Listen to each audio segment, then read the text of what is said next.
మీ మా హిందూ ధర్మం, మీ హిందూ ధర్మం ఏందో చెప్పురా. హిందూ శబ్దం చూపెట్టరా నీ వేదాలల్లా ఉపనిషత్తులల్లా, నీ ఏదైతే నువ్వు అంటున్నావో అది హిందూ శబ్దం చూపెట్టరా. హిందూ అనేది సింధు నదికి, ఆ పర్షియన్ వాడు భారతదేశం రావాలంటే సింధు నది దాటుకొని రావాలి. కాబట్టి ఆ సింధు నదికి అవతల ఉన్న భూభాగాన్ని వాడు యొక్క హిందూ అన్నాడు వాడు.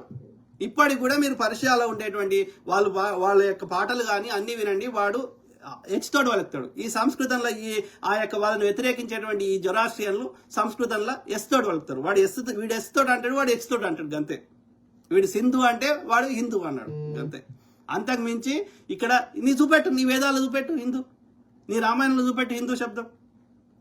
ఇది బుద్ధిజము. ఓకే, ఇది బుద్ధుడి ల్యాండు. ఇక్కడ ఏడు తబకం తవ్వినా బుద్ధునియే వస్తున్నాయి. నీ రాముడు వస్తలేడు, నీ ఇంకోటి వస్తలేడు. అర్థమైందా? సో కాబట్టి మా హిందూ ధర్మం అంటే మేమేం చేస్తుంది, మేమేంట్రా, భారతదేశంలోని ఏ ధర్మమైనా హిందూ ధర్మమే.